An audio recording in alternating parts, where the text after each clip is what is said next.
final edition of the KOKOLIRIKO live show for this week. My name is Farish Majid.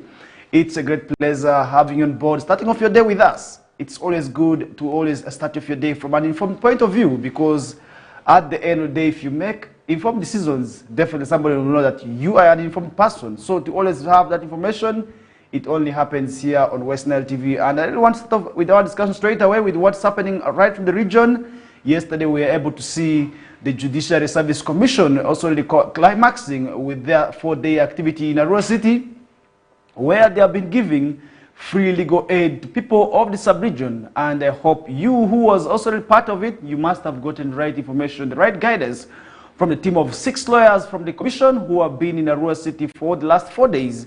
And they actually climaxed with the activities yesterday at Uganda prisons in Arua City. And I hope those who have been illegally detained have now officially gotten the kind of justice that they have deserved. And that is one thing which I always want to call upon our people to always take advantage of such pro bonos, because a pro bono is actually free legal service, and that's the term of lawyers. And really, if I talk about pro bono, then it is best them that they do understand that. And I want to also hope that people of the city, of the nearby districts also got the kind of support that they didn't. Because if you look at issues today, some people do not have trust in the judicial system anymore, and they feel it is actually where court processes are being delayed. But with the Judicial Service Commission, we are able to see them get the kind of justice there and then. And we need to start more of that. And that is one thing also which at the end of the day would make people have trust and would make people have belief in what we call the judicial system. And that did climax yesterday. And we hope whoever actually visited must have gotten the kind of, maybe the kind of guidance, because if you look at some of these lawyers, maybe somebody would actually pay a lot of money to have these services under private, also maybe schemes in there. But this was from government, where people were being guided, and that is one thing we did see yesterday. And also yesterday, we were able to solely see the regional secondary schools mock results being released. And this was at St. Joseph's College, Jombachi, which is a center where the examination marking also took place. And we were able to see head teachers from the different schools across the region also really coming out to have the results also really released in there. And that is one thing we did see yesterday, and we hope the indication also really where we were able to also really see the head teachers more so of the schools within the city assuring of hope with the new curriculum and how the assessment is being done. It's actually giving them hope that the region will be also favorably competing with the rest of the regions under this new curriculum and under this new arrangement. And this is given by the fact that it is competence assessed. This is actually the right time. We hope our schools should be able to solely compete. That is also really with schools in central Uganda, with schools in western, with schools in eastern. And this is something we did see yesterday. But I want to assure you, government schools were able to solely perform better than private schools. Unlike in primary level, where we always see private primary schools out competing the government-aided secondary schools in there. But in secondary, it's the opposite happening, where we are able to see our government-aided secondary schools actually performing way better than the private schools in the city and the region at large in there. And we hope this is actually maintained, because we want to see our schools shine like how they used to shine. Because if you look at some of our traditional schools, these were schools that used to compete at the national level, but the things also went on down. But we hope under this new curriculum arrangement, definitely revival is what we must also really focus on, because we need to ensure that our region is also really on the map high in there, just like the rest of the regions. And that will make us proud at the end of the day in there. Because if you look at our schools, we have so many traditional schools across the region, but the performances have always gone down. And we hope under this new curriculum, definitely our performances are going to be improving. And the only way to improve our performances is quite simple, by doing what it takes. That is working hard. And that is one thing which at the end of the day would make us perform just like the rest of the regions. And what exactly do you think can be done to make sure that narratives also really of West Nile sub-region being known as a region for poor performance be changed? Because we want to also really compete, we want West Nile sub-region to be one of those regions that is said to be academically profound, and that will make us also really proud. Because if you look at our schools, yes, they have the capacity, but what sometimes is lacking is the attitude of the learners. And today is the 4th day into the 3rd term according to the academic calendar that was released at the beginning of the year. And we now hope that whoever is supposed to be in school is in school at this time.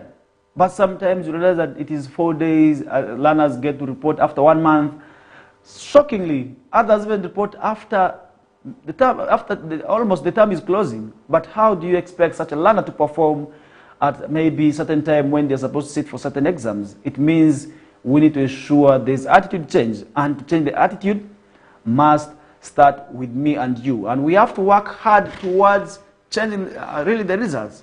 And here we're looking at 3 people mostly who are key stakeholders in there: the learner, we have the teacher, we have the parent, and the community becomes the 4th. But we have 3 key players who play an integral role in terms of academic progress of a learner or of a school. And that is one thing also which at the end of the day I want to call upon now each and everybody out there who is watching me right now. You could be a teacher, you could be a parent, to make sure that we do whatever it takes to change the performance of our schools in this region. And that will make us proud, and we have to work hard to change that kind of narrative. And it's quite simple. This is the logic. If we want to change the performance of our learners in our schools, let's support them. And this is to the teachers, and more so at primary level.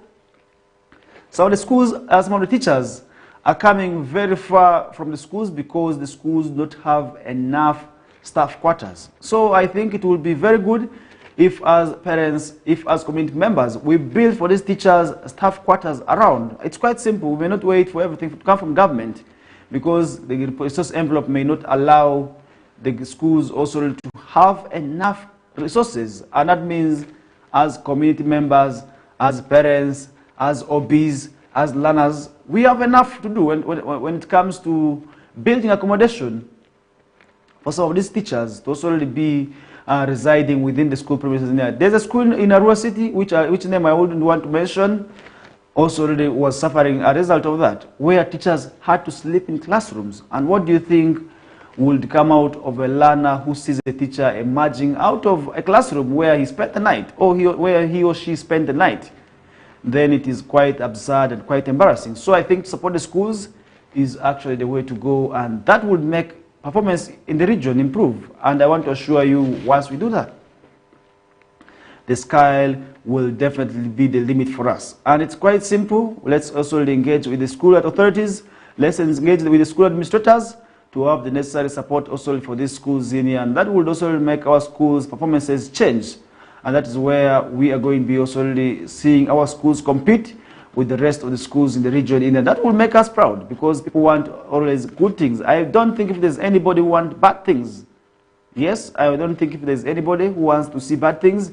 But my assurance is that if at all we are going to be engaging with also the schools here and building that relationship that is also not far-fetched, then we are going to be seeing our schools performing just like the rest of the regions in there. And that will make us proud, and we hope at the end of the day that will also make sure that the region that is commonly known as poor performance also changes, and that narrative would go down, and that is where we shall be seeing our schools making us proud. And leaving that story aside, remember, so many stories going to happen, also unfold. That is at national level. I would also be touching that, and later on I will be summarizing the stories with what's happening internationally. But before we get to see what's happening internationally, so many stories going to happen. And today when we talk about domestic violence, it's actually a reality where we are seeing many families disintegrating further. Earlier on somebody was asking me, why is that today marriages don't last? And really the question is, why are we not also seeing long-lasting marriages today? This is the question I should be asking, because you out there, you must be having answers to this.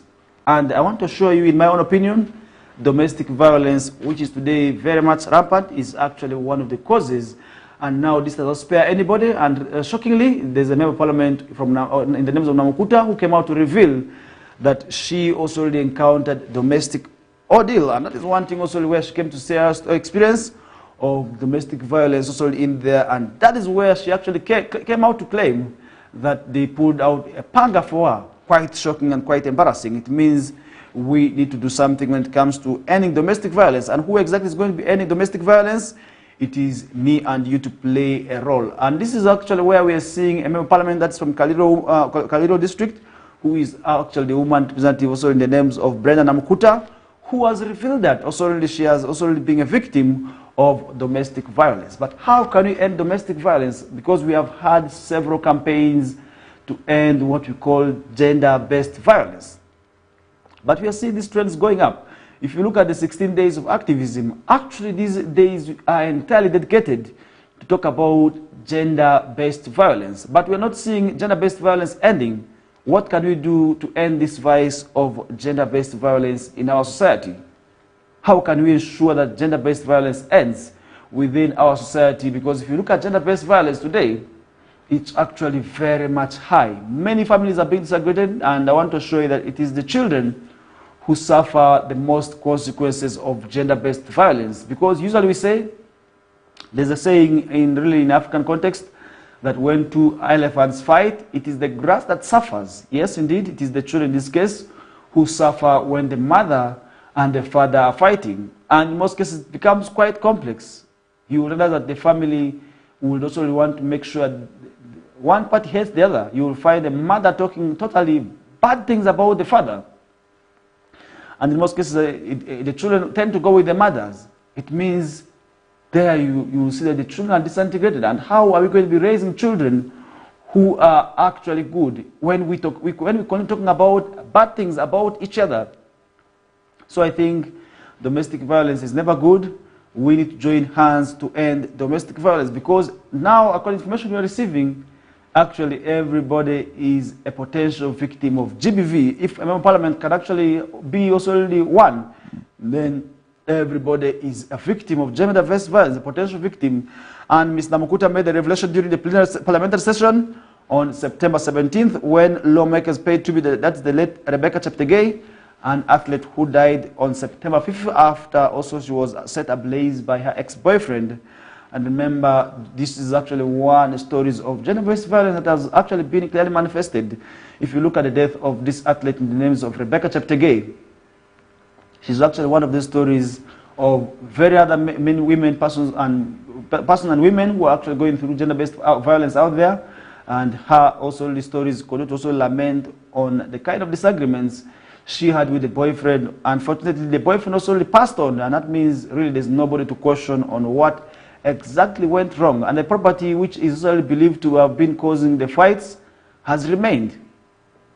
So how do we ensure that gender-based violence indeed does not eat up our society? Because if you look at gender-based violence today, if you move to Child and Family Protection Unit today, you will realize that also a lot of cases are being also addressed in there. And I want to also thank whoever and most of the organizations also that came in place to build that facility for this a good entity. Because if you look at this Child and Family Protection Unit, it's playing a great role when it comes to ending gender-based violence. And well-wishers plus social organizations recently came out to build a house for that facility. But now what is lacking, I was able to also remove in there. The facility is now lacking some small items like the curtains and also the small other furniture. And that is where we need to thank organizations that have come up in place to also support the government when it comes to ending issues of gender-based violence. That is where we need to thank them. And we also hope some of these organizations that are within place also can be able to solely extend similar support, that is to these such entities, because this is actually an entity that is playing a great role, and that is where very many people are silently going through gender-based violence, but many of them cannot also hardly come out and open up about what they're going out in their homes. But we're saying if at all you're going through gender-based violence, the only solution to gender-based violence is, let's suppose we can confide in people whom we can confide in and open up our stories. This could be family members, this could be friends, this could be religious leaders, this could be politicians whom we trust. Let's open up to them so that they can be able to give us the kind of guidance. But if we don't open up, what shall also await us is death. Because gender-based violence can lead to death. It can lead to injuries. We have seen that happening, where people's necks have been broken, where people's arms have been broken by their husbands and men, where women have also cut people's, really, it is quite absurd. And that is one thing also which we feel shouldn't be able to go on. And when we talk about gender-based violence, it is a reality today, and we are getting to solely witness that indeed it is not a lie. Gender-based violence is within our society. Let's join hands to eradicate this vice, and that is where we will be living in a safe environment. And to live in a safe environment, that is where we are not going to be having gender-based violence. And today we realize that many of the families cannot actually live longer. You see a lady getting married 3 months, 6 months, 1 year, 2 years. The marriage is normal. What is that? What is the implication? It means gender-based violence is within our society. So let's get married to people whom also we love, because if you love somebody, definitely you're not going to be injuring these persons. But in most cases today, you realize people are getting married for different reasons. So I think at the end of the day, when domestic violence starts eating up, people cannot live anymore. People become incompatible. So I think at the end of the day, to avoid that kind of incompatible relationships, let's get married for the right causes. Let's be in touch with people whom we love, not also people maybe for different reasons, because sometimes people come in relationships for money, for fun, for many other reasons. You find that these are reasons actually why people are into relationships. So I think to avoid such toxic relationships, it is quite important. Let's ensure that we are not engaging in such activities. So I think to do that, it's quite simple. At the end of the day, that would make many people also really avoid dying as a result of gender-based violence, where the key proponent also is domestic violence. So I think to avoid all this, me and you have something to do.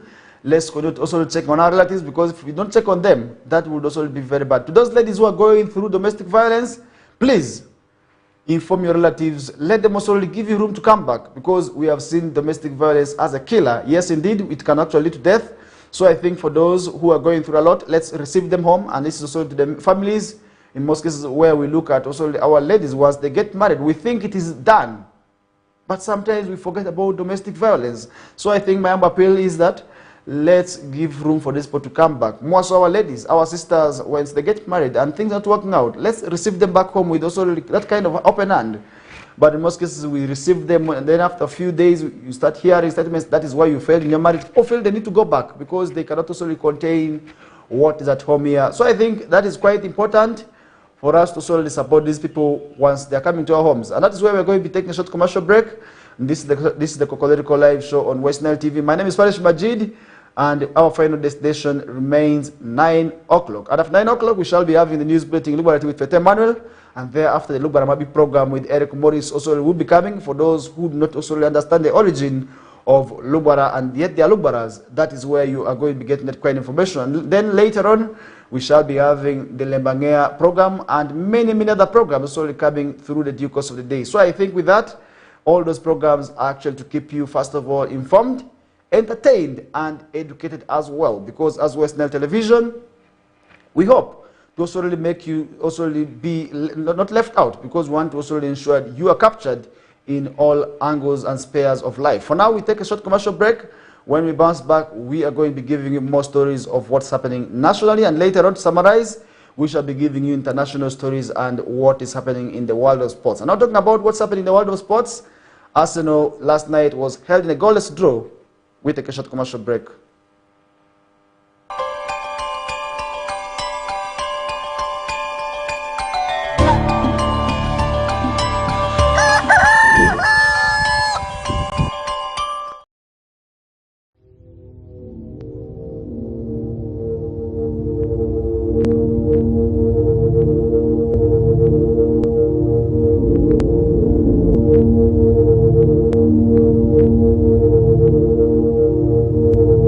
West Nile TV, lighting up the region.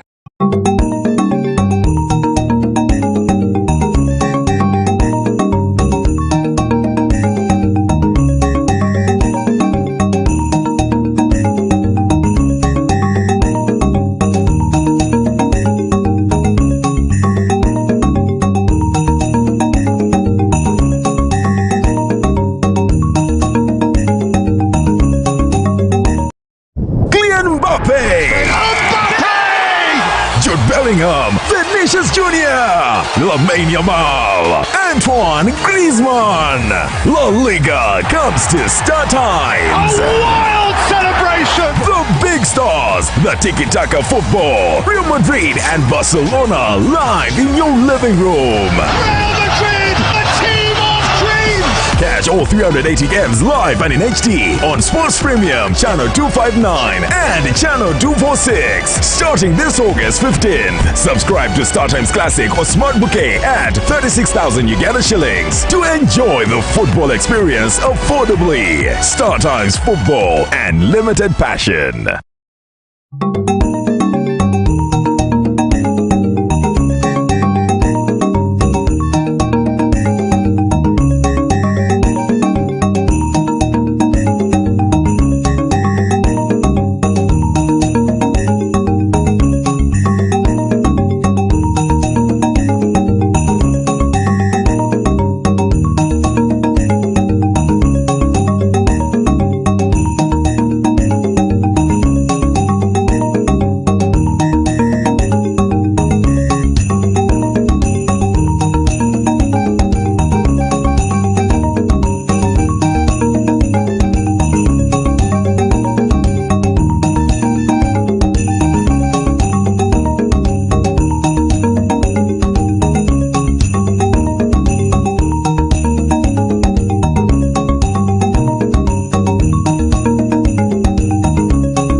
West Nile TV, lighting up the region.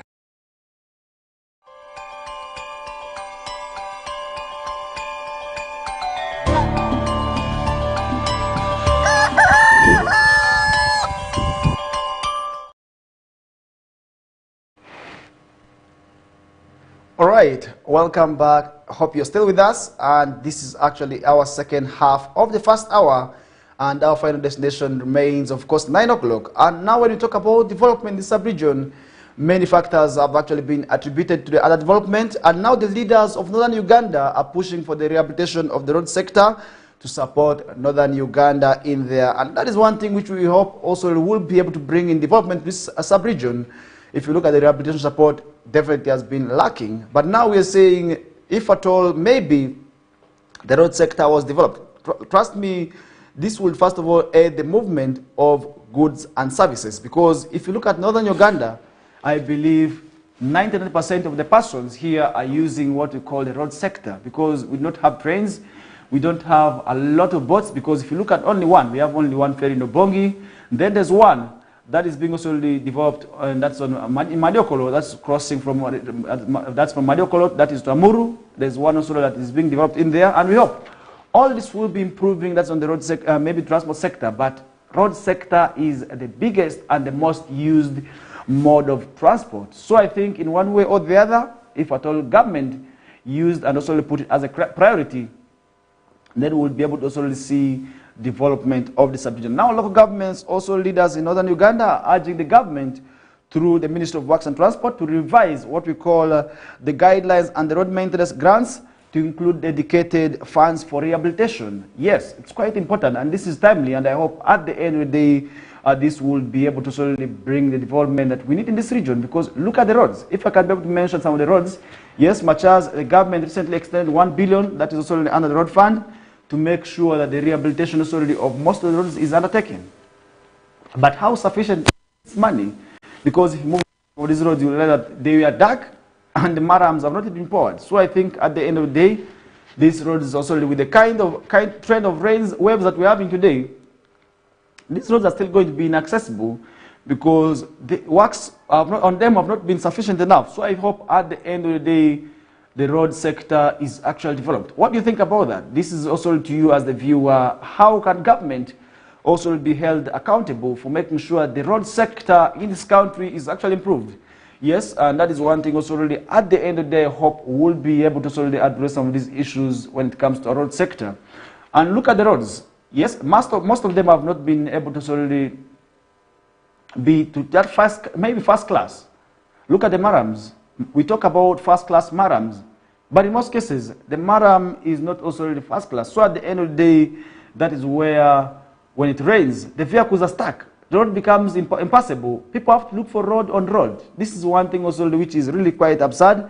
And at the end of the day, this demand by the representatives of the different local governments from the different also really districts of northern Uganda are actually making and fronting towards, that is the Ministry of Transport and Works. And I hope at the end of the day, governments should be able to solely prioritize whatever these leaders are demanding. And to me, that would be able to solely address some of the issues affecting our road sector in this country. Now, they made the appeal during a two-day regional consultative budget conference meeting that is in Lira City, organized by the Ministry of Finance, Planning and Economic Development. And recently the team has been in Arua City here, and now they are in Lira City. So I hope at the end of the day, the demands by the different also leaders and the different demands actually should also be heeded to by the government. Government should also actually prioritize, in my own opinion, and in my own demand, the issue of the road sector could have actually been the first, if at all we wanted to attain some of the developments in this country. Now the conference already brought together local leaders from Gulu City, Siradongo, Kalaki, Kabermaido, Amlatar, Kwania, Kumi, and other districts of northern Uganda. Now the currently, the district road maintenance grant is managed by the Uganda Road Fund, and during the budget consultative meeting for financial year 2005/2006, leaders expressed concerns about the poor state of the road, and proposed an additional, that's shillings 1 billion each year for the road rehabilitation. And that is one thing also which we are talking about today, because with rains, these roads do not also really have to be left for long. Look at when it rains. After 1 year or after 2 years, these roads have to be rehabilitated. And that is one thing which at the end of the day will be very well from. Now Mr. J. Oling, a senior physical planner of Kwania district, emphasized that the existing 1 billion for the road maintenance is not enough. Yes, in my own opinion, this is certainly not enough. Look at the city like Arua City, with 2 divisions receiving 1 billion, and then roads have to be identified. And this is really something which at the end of the day, members of the public have to understand that yes, indeed, government has the plans, but the money is not enough. How can we use this money sufficiently? Because if you look at 1 billion, how many roads do we have? And how much does it cost to rehabilitate a 10-kilometer road?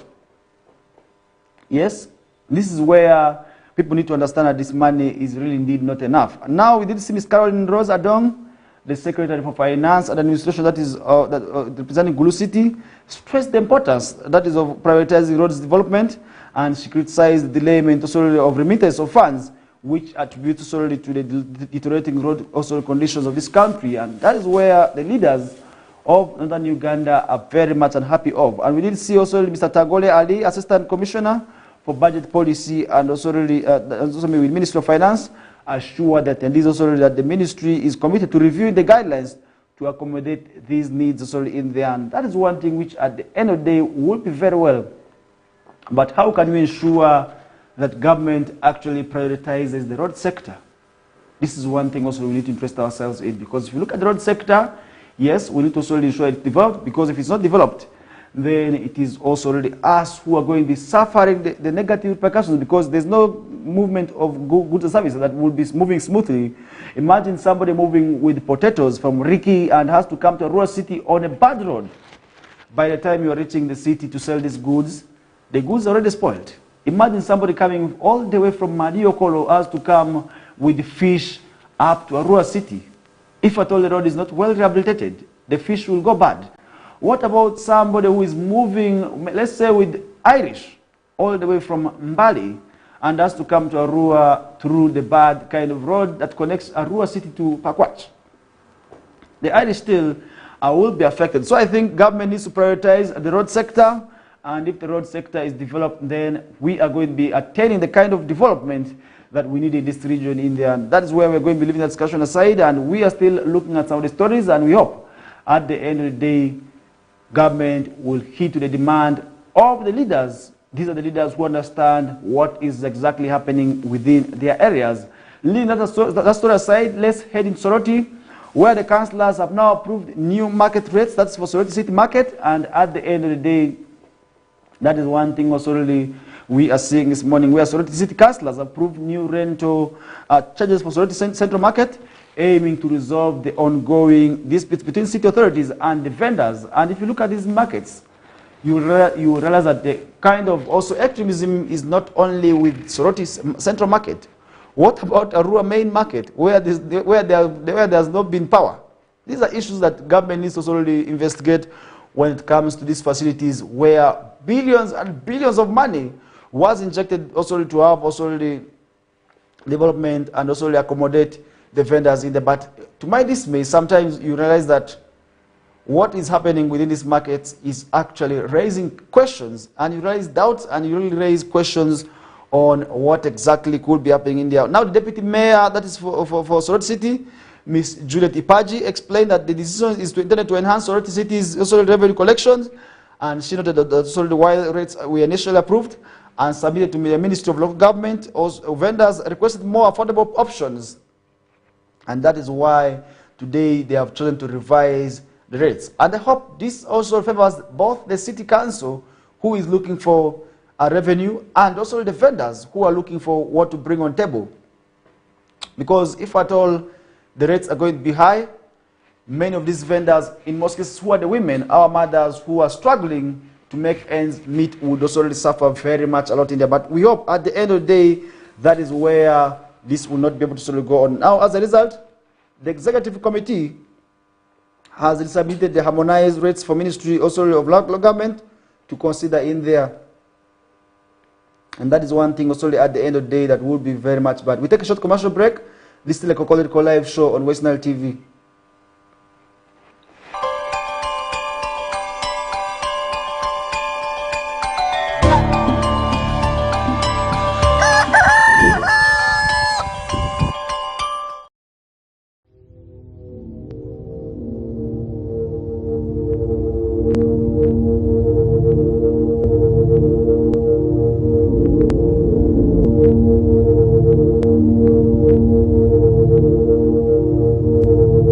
West Nile TV, lighting up the region.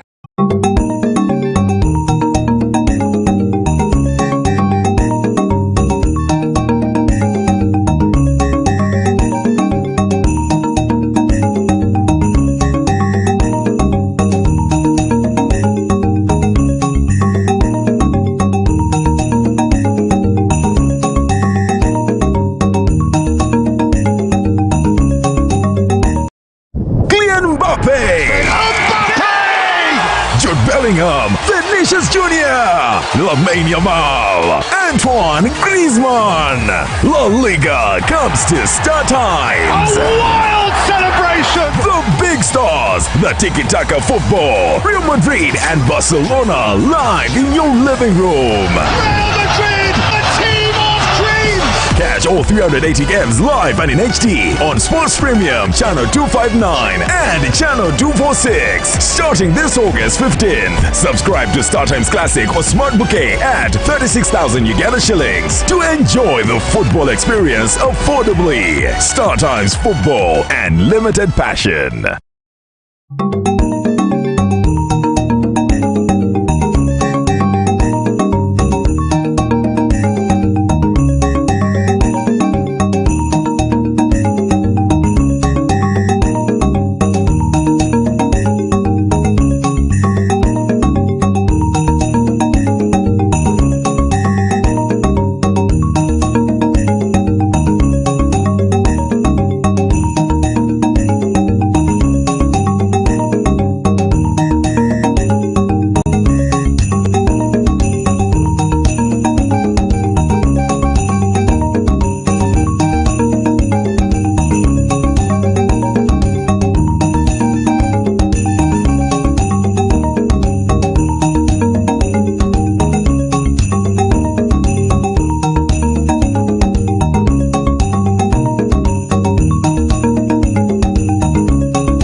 West Nile TV, lighting up the region.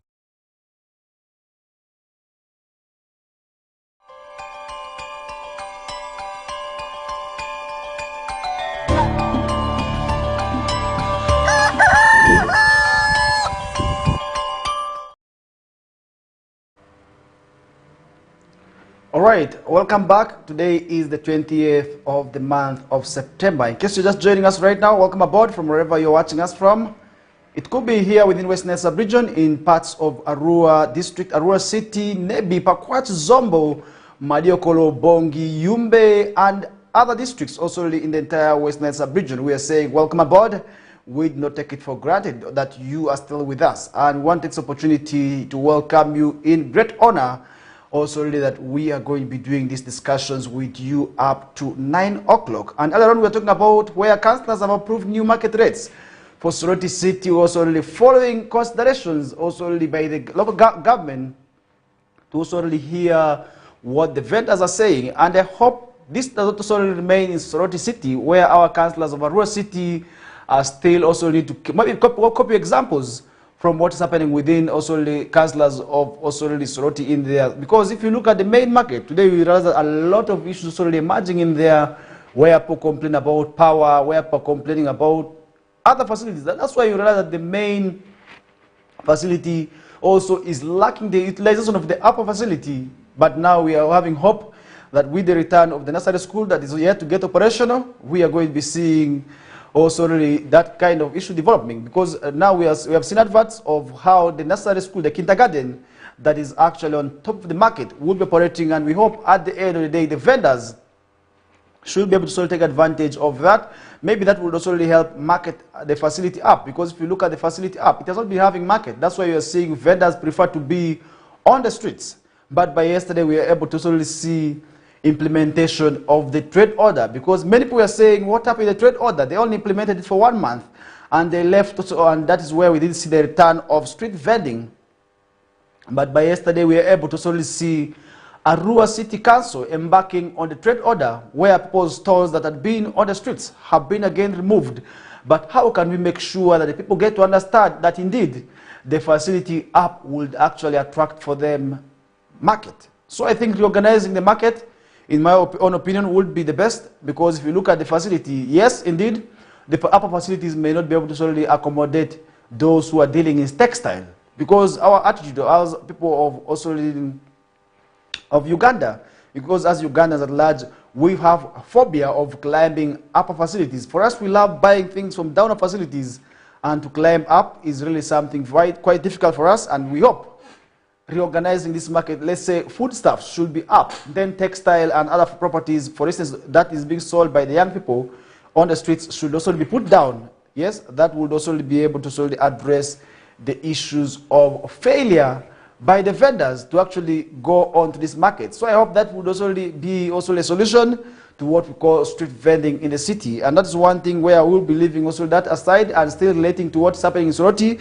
According to the new rates that will be taking effect from also immediately, there will be a range of that is 3,000 to 427,000 depending on the type of business and size of the space. So people will be paying between 3,000 to 427,000 monthly, also really depending on the kind of business one is doing also within the facility in there. Now the Deputy Mayor, Ms. Juliet Ipaji, explained that the decision also is intended to enhance Soroti's revenue collection, and she noted that also while the rates were initially approved and submitted, the Minister, that's of local government vendors, had requested for more also and affordable options, and that's why they had to revisit and also revise the prices also that they are to be paying in there. Now Deputy Speaker Francis Tumihimbi Sibe emphasized that also the approved rates reflect an agreement between the council and also the vendors, urging them to comply, and he expressed confidence that the new rates are reasonable, and that is one thing we hope that does not only remain by word of mouth, and indeed the rates also should be able to resonate with what the vendors can be able to afford, because if the rates are going to be quite high, then the vendors are going to be to the disadvantage, because whatever they will be working for will be going into rent, and that will push away very many people from trade. And that's one thing which will be very bad, because as local governments, we depend sometimes on money that is being also generated from these people in there. That is one thing which at the end of the day that will be quite well.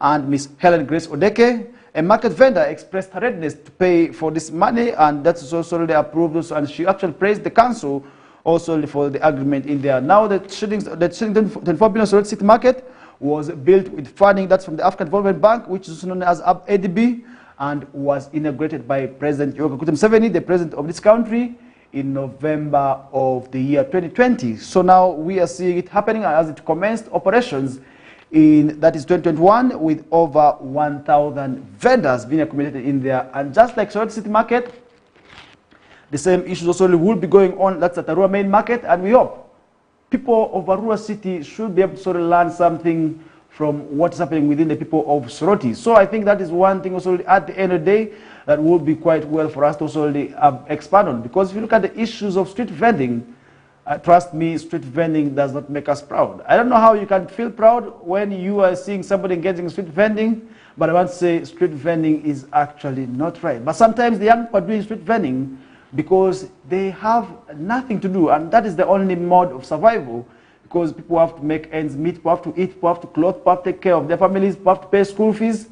Sometimes the only place, the kind of hustle that they can be able to solely engage in street vending. So I think my humble appeal to government will be that instead of making people vacate the street by force, like what we are seeing today under the trade order, why don't we engage the street vendors? Because if you interact with street vendors, you know that they also claim that the engagement was not sufficient enough, and that is why they resorted to coming back onto the streets. So I think to avoid that, government should be able to solely engage these people and tell them that street vending is very bad, and we are losing a lot of monies when it comes to street vending in form of taxes, because you have to pay taxes.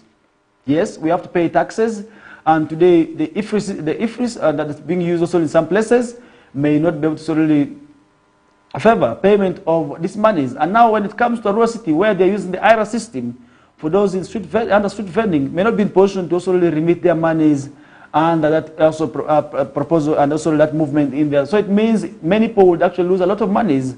And then for those who are into these markets, who need the same, who are selling the same products, may not be in position to sort of attract the customers because the street vendors have already captured the market. So I think to avoid that, government should come out and first of all engage the people who are engaging in street vending and make sure that they understand and also desist from street vending. And that's why we're going to be leaving that story aside.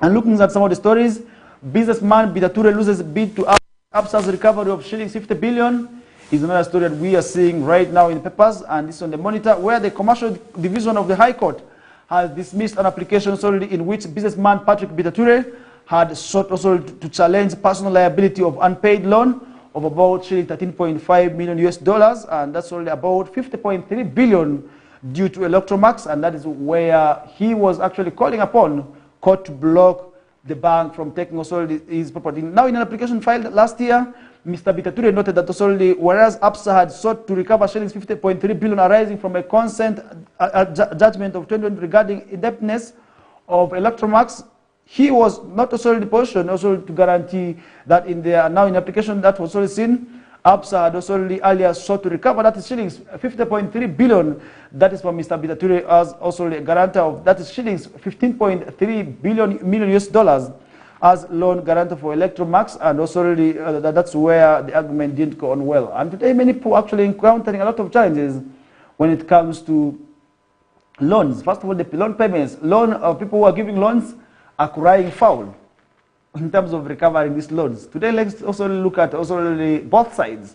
Yes, giving out loans is business, where people have to get interest. But some of the people also sometimes pay money and not pay the money just because they not want to do so. But what they get the money is for maybe fail.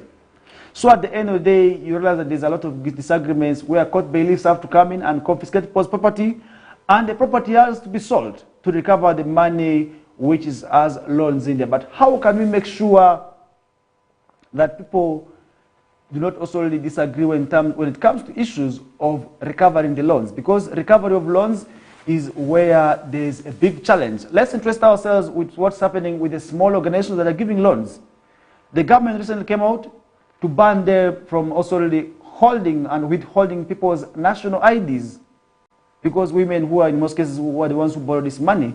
And now with PDM, these issues are actually arising. But now, these people are crying that there's no way they're going to be giving out money as loans without the collateral of national ID. Because once we hold somebody's national ID, let's say for 100,000, for 200,000, the person will have to look for this money and bring back. Now what if there's no ID? What if these people who are giving out loans maybe hold on? Because now what they initially used to also hold was the national IDs, but now we are seeing government barring them from withholding people's national IDs. So at the end of the day, trust me, many people are going to be finding difficulties when it comes to recovering of these loans, because somebody will come with the national ID and borrows the money and goes. But in this person to come back for their, maybe to pay this money will be very much difficult. So I think government needs to come up and maybe have strategies of maybe giving these loans, because these issues of loans is actually something that is now happening also at national level. And now businessman Bitature is also has lost the bid now to also block up. So that means the property also of worth 50 billions will also go in there, where the bank will maybe take them and also sell them as also really recover in there. Now in May of 2018, ABSA extended that is 8 million to Bitature's Electromax, a power generation company, before extending another 10 million in August of the same year to finance in mini oil refinery through Simba Oil, of which were generated by Mr. Bitature. However, loans were defaulted, on which also on March 31st of 2020, ABSA was forced to demand for the repayment, and that's where the bank actually had to demand the businessman in the names of Bitature to pay this money, and that issue had to go before court. But how do we make sure that people do not also really find difficulties in paying this money? Much as we have the mandate of paying this money back. That's where we are going to be taking a short commercial break. This is still a KOKOLIRIKO live show on West Nile TV. Joining us, please do not touch that dial, because we are coming back shortly with some of the stories that continue to happen also in the national. It being a Friday, we shall be summarizing the stories also with what's happening over the weekend.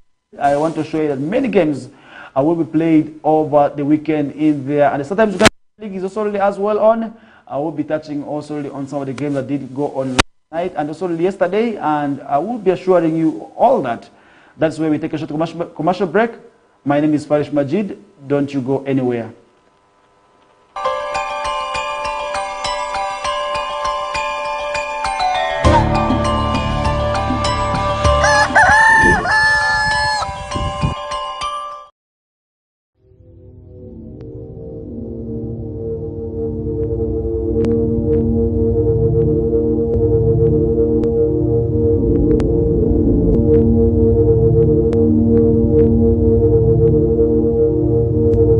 West Nile TV, lighting up the region.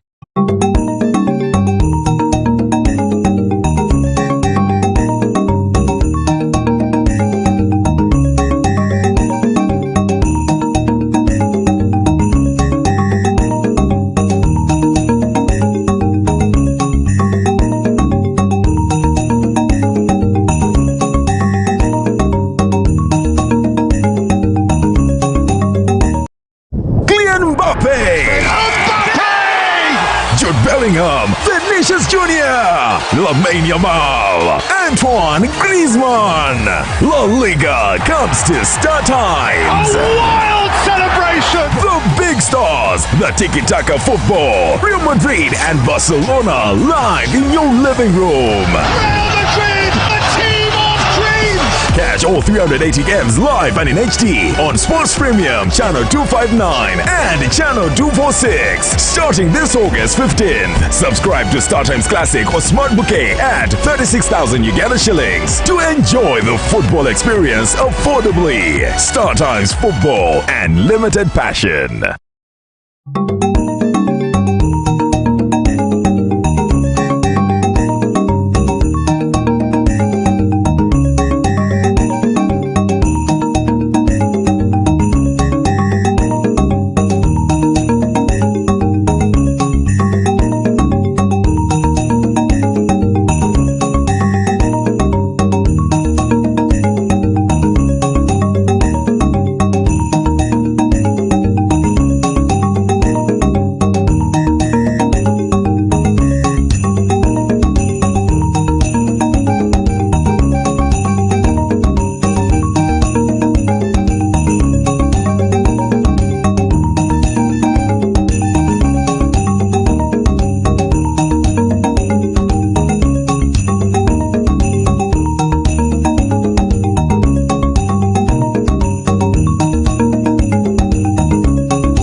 West Nile TV, lighting up the region.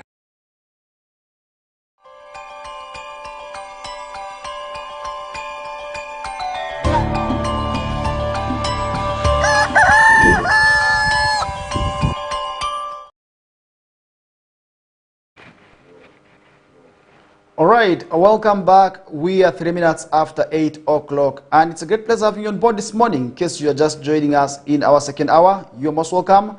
And this is where we are going to be giving you so many stories. And it being a Friday, I want to assure you that the excitement is actually always real, because we are now jetting into the weekend where we are going to be expecting a lot of occasions to happen. But we are saying, all in all, let's celebrate responsibly, because some of the times also the weekends are never good. We really realize that sometimes the weekends will turn chaotic, where possibly end up getting injuries. So to avoid all that, let's enjoy responsibly. Let's move to places where we are going to be safe in there, because if at all you're going to be moving to some places where also really there's no safety, then you risk losing your life in there. And that's where we're going to be leaving the story aside. And now to begin off with our story in the second hour, we did see the Minister for Justice and Constitutional Affairs, Norbert Mao, also placing, that's electoral reforms before cabinet, also where he pushed for, that is a compulsory online elections. And that is one thing which we're following up on now. But are we ready as a country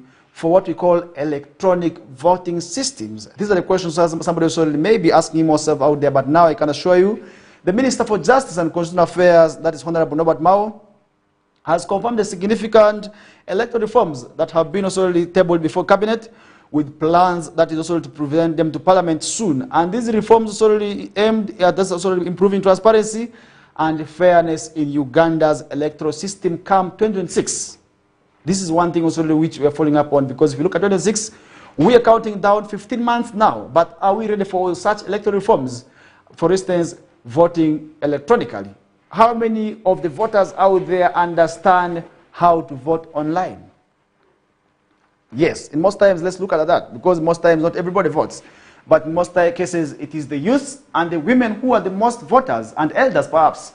But how ready are these categories for what we call compulsory electronic voting, as pushed for, that is by the Minister for Justice and Constitutional Affairs, Norbert Mao?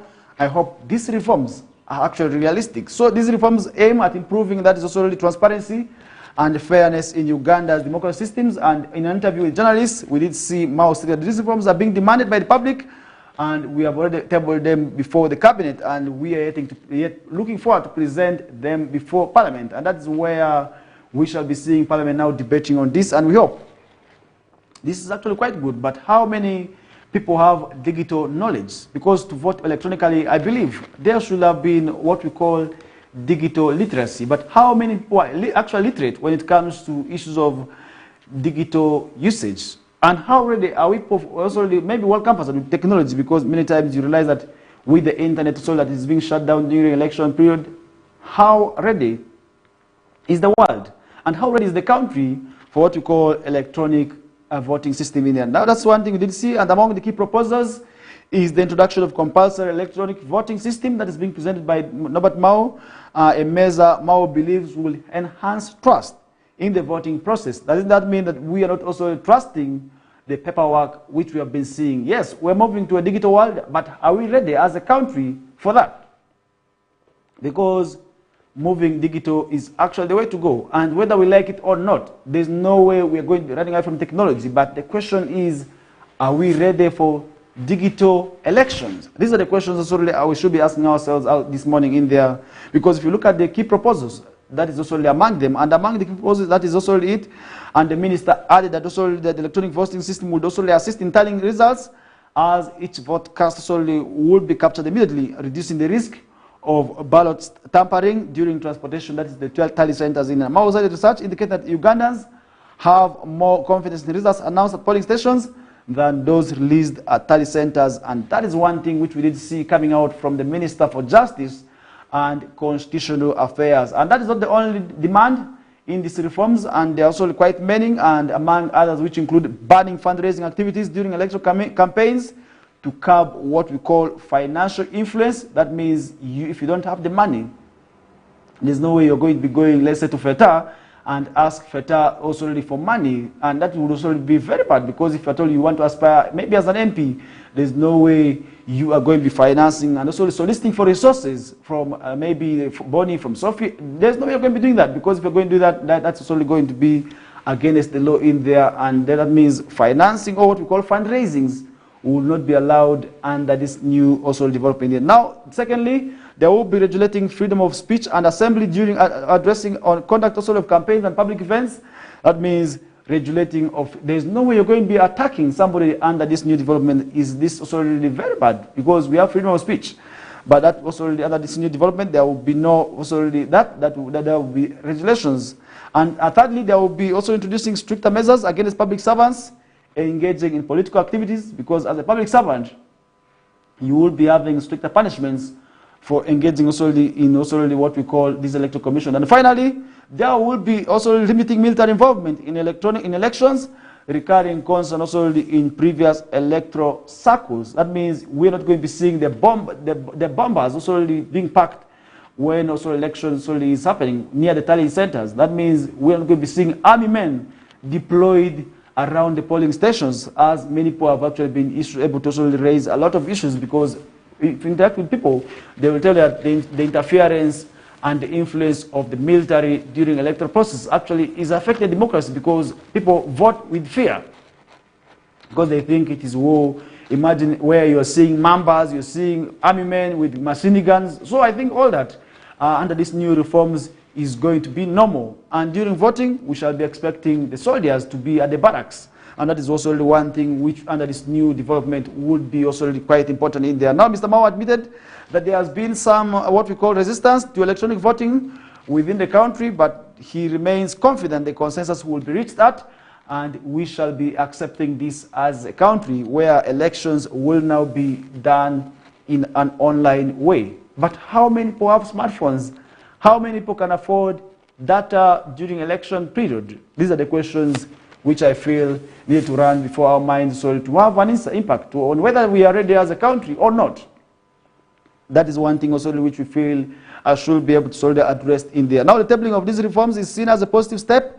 That is by stakeholders who had expressed concern over the delay in addressing these much-needed changes to Uganda's electoral system. Now, that's one thing we did see, and with these proposals under discussion, there is a renewed hope that is for more transparent and fair election process ahead of what we call general elections. And that's where we're going to be leaving that discussion aside. Now we're heading into Webulenzi. 4 people have been arrested. That's solely in connection to murder. That's in Webulenzi district, and that's in Luero, that's under Luero district. And now police in Webulenzi district have also already arrested 4 suspects in connections with the murder of Margaret Nyachiyinzi, a resident that is of Webulenzi Town Council, that's in Luero district, and now Nyachiyinzi, who was also brutally murdered and had been reported also killed and she was also suspected to have been involved in a long, what we call land wrangles. Today, land wrangles is actually what is causing a lot of the issues, but how can we end the issues of land wrangles, as now 4 people have been arrested in conjunction with the mother of also this lady in there. Now, the cases have been identified as Sarah Nakatude Hajat Sempa, who is a 60-year-old and a farmer and also resident of Kagulu zone in Webulenzi Eastward, and a sister of the deceased have also been arrested here as well. Nampa also had ongoing land wrangles, according to information so we are receiving from that side, and the arrest also follows where one identified as Herbert Nwambeza, a 6-year-old son of the Nampa, has also as well been arrested in there. But how can we deal with the issues of land? Today, you know that land wrangles has actually been issues also where families, neighborhoods can hardly have tea together. This is actually because of land wrangles, and land wrangles is slowly but surely eating up the kind of unity that people have in their society, where boundaries, where encroachment on boundaries is actually very much paramount. If you move the courts, recently the Judicial Service Commission was here from Monday to Thursday, and the actual climax yesterday. But I want to assure you, most of the complaints, most of those pleas, most of those areas where upon needed guidance, we are actually land related. That means land issues are actually within our society, and the cases must be overwhelming. So I think it goes back to the responsible land officers within the districts to go back and sensitize the locals about their rights when it comes to land ownership. Look at the issues of land. Today, many of the neighbors can hardly look eye into eye because of issues of land. So I think it is quite important when we address these issues of land to make sure that these areas of land do not also really continue to happen, and we need to also make sure that people actually do not have issues of land fights anymore. And that's where we are going to be following up on that discussion.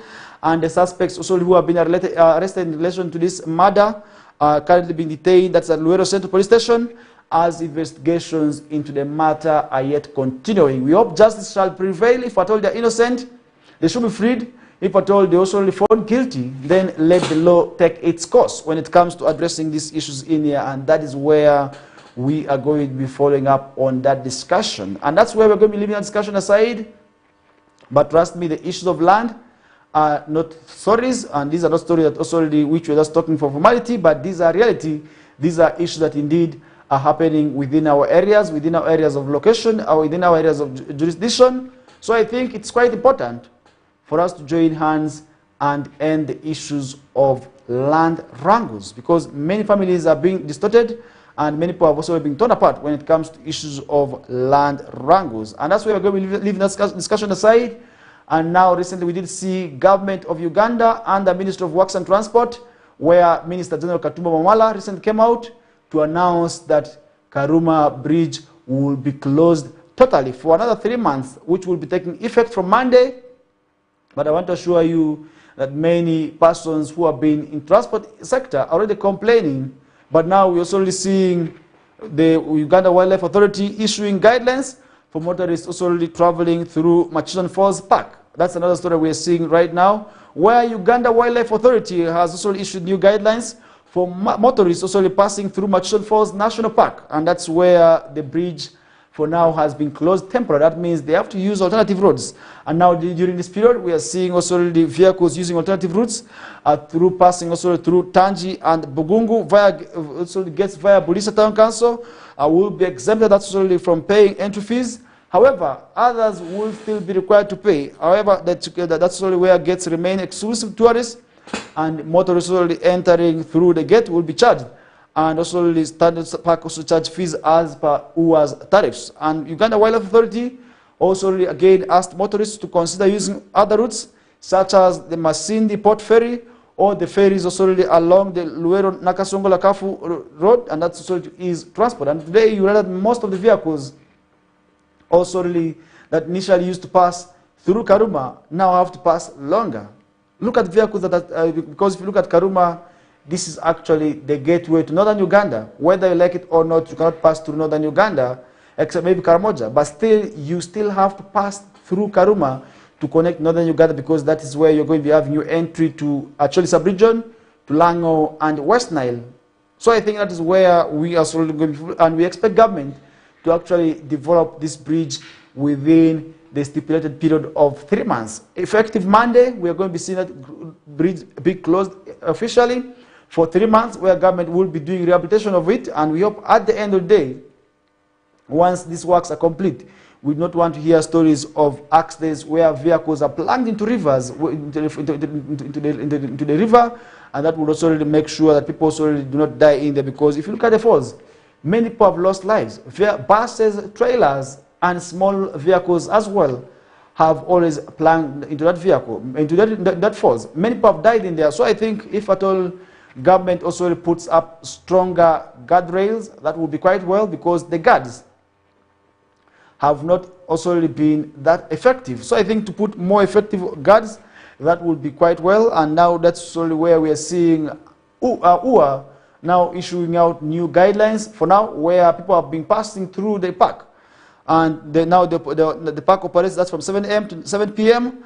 Where park also visitors are advised to enter the park not later than 6 p.m. to ensure timely exit by 7 p.m. and the entry beyond these hours is strictly prohibited. That means for those who are planning to move, you will have to move at least using the early vehicles. For those who are to use buses, you definitely have to travel within morning hours either. Now the speed limit within merchant powers is said to be at 40 km per hour, and UA also already as well emphasized that strict enforcement will be applied in there, because to travel beyond 80, you may knock the animals. So I think it's quite important for tourists to travel within the required minimum of 40 km per hour.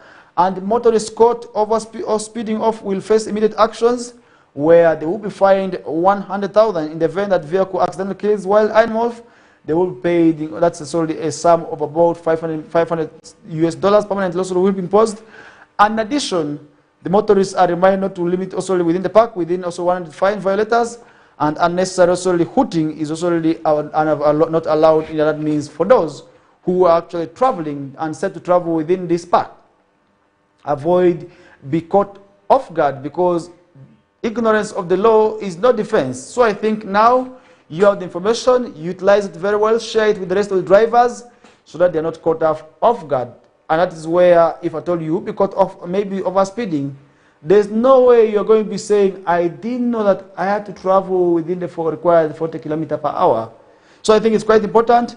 Let's avoid issues of overspeeding. Let's drive within the minimal required quantity of speed, which is 40 km per hour, to avoid the vehicles from hitting the animals, because the animals are definitely there to be for us. And that's where we're going to be leaving that discussion aside and look at some of the stories also already happening elsewhere. Let's look at what's happening in Bushenyi, where Bushenyi families have been hit by hailstorms seeking government support. And that is one thing also where the residents are now calling for government support. And now I want to show you the residents, that is of Kakaju sub-county in Bushenyi district, are now appealing to government.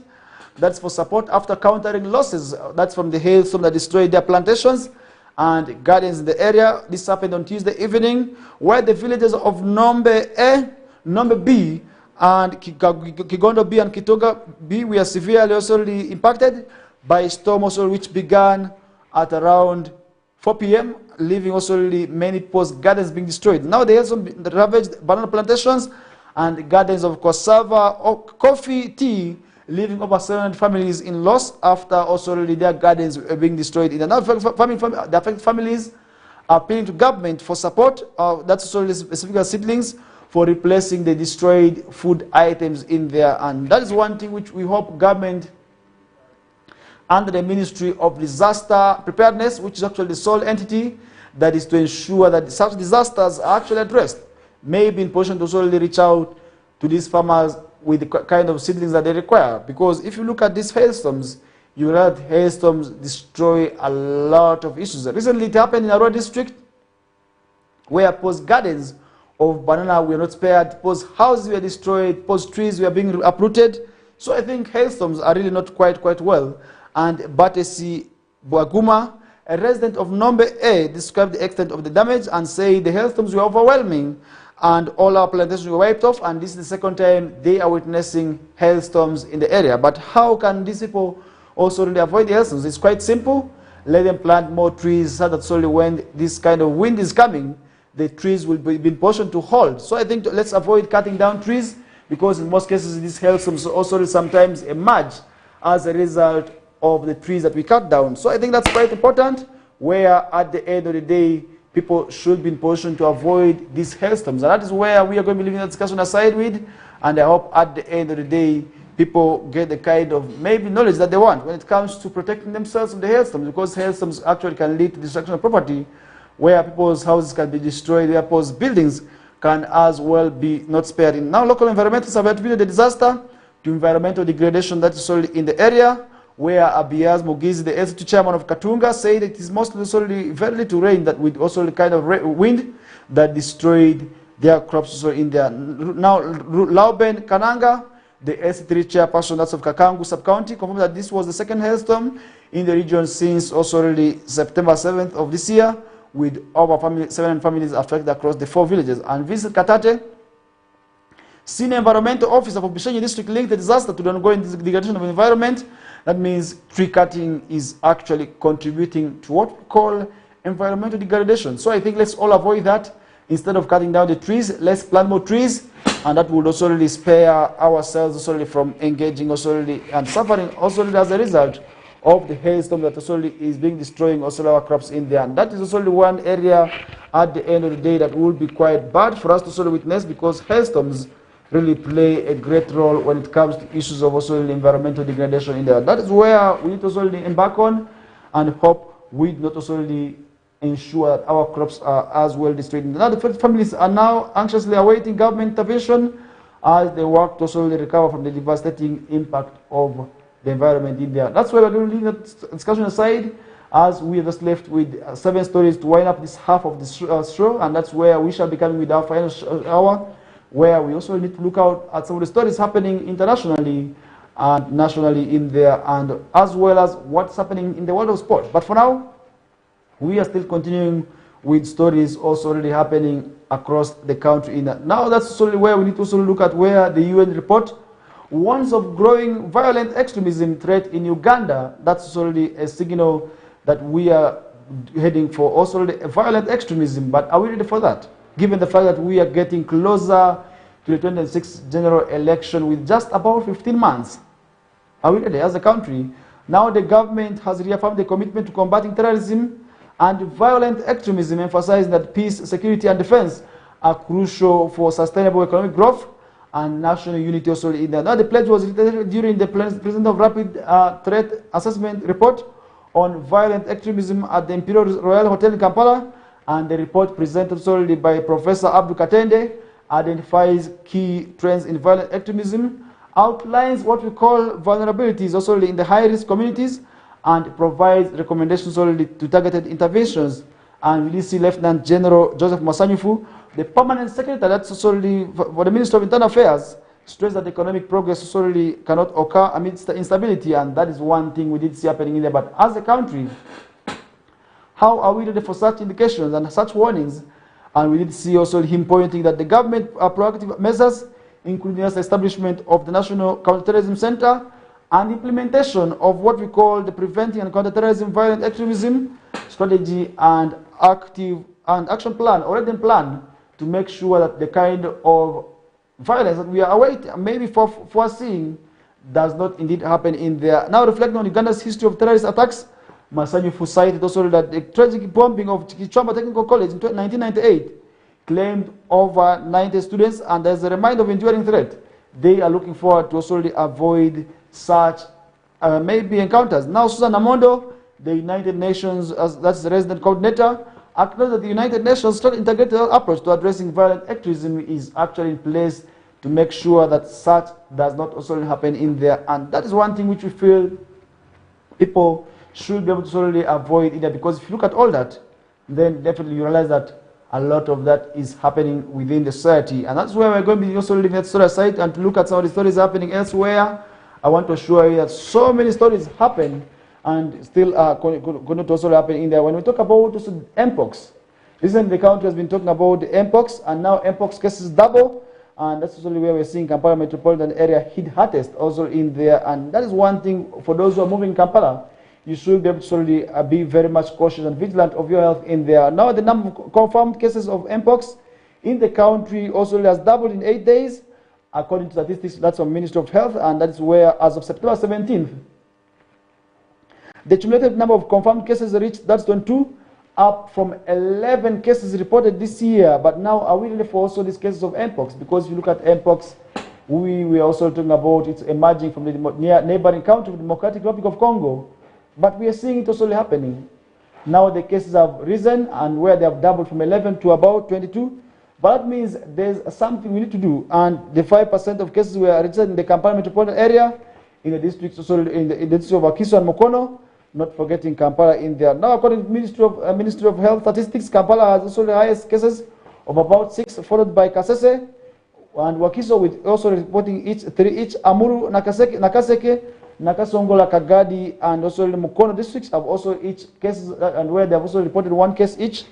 And now scientists blame also the high number of M cases in Kampala, that is overcrowding, because if you look at overcrowded areas, definitely Mpox will not be able to solely find it easier to move also within the cases. And that means for those who are within these areas, let's avoid handshakes. Yes, and one of the key areas so that has been attributed as the cause of Mpox is actually close contact. Let's avoid close contact with people whom we may suspect that they already developed mpox, because mpox has also maybe signals where people develop patches, white patches on their skins, and that is where we may also not be in position to see those patches. But we are saying, all in all, let's avoid handshakes.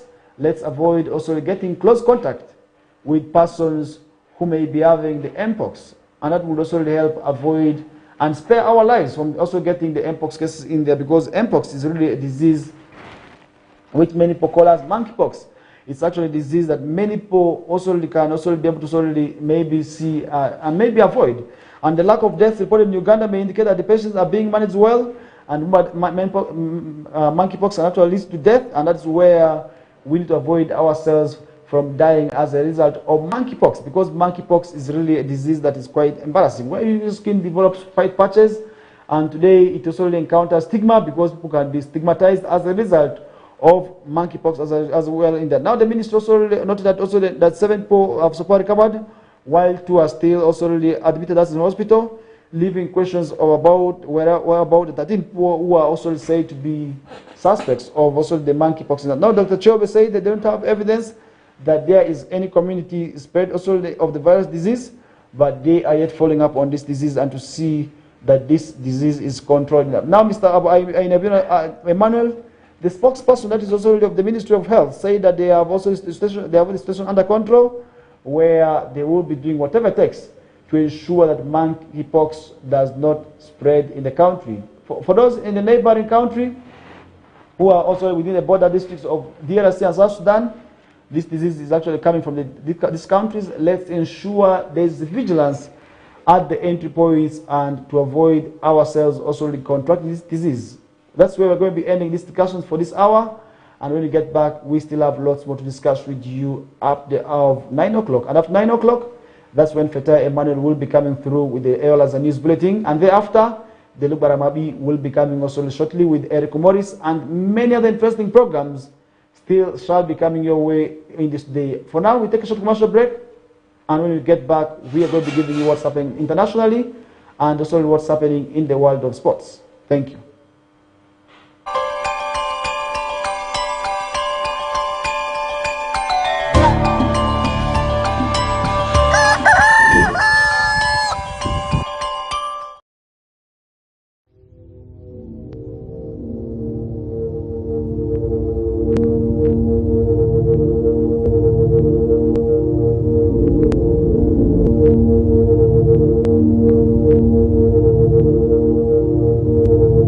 West Nile TV, lighting up the region.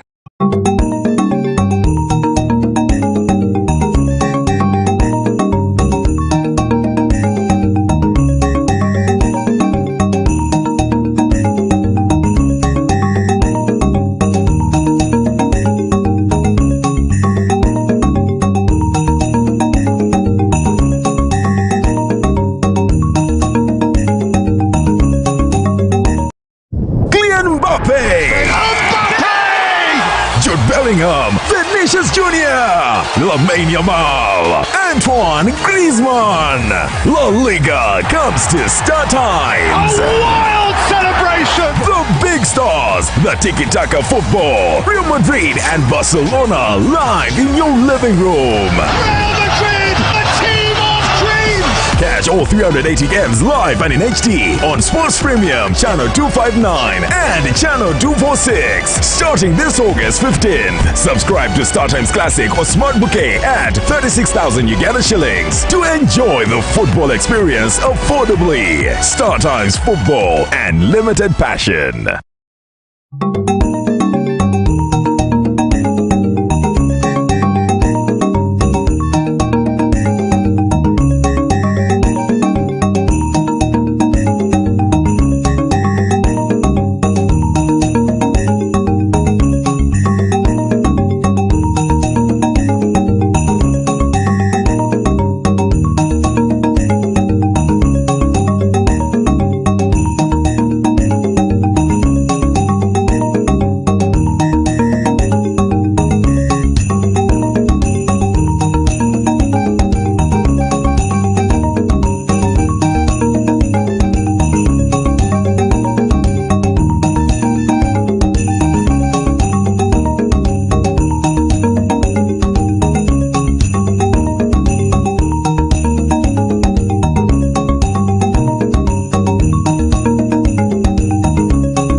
West Nile TV, lighting up the region.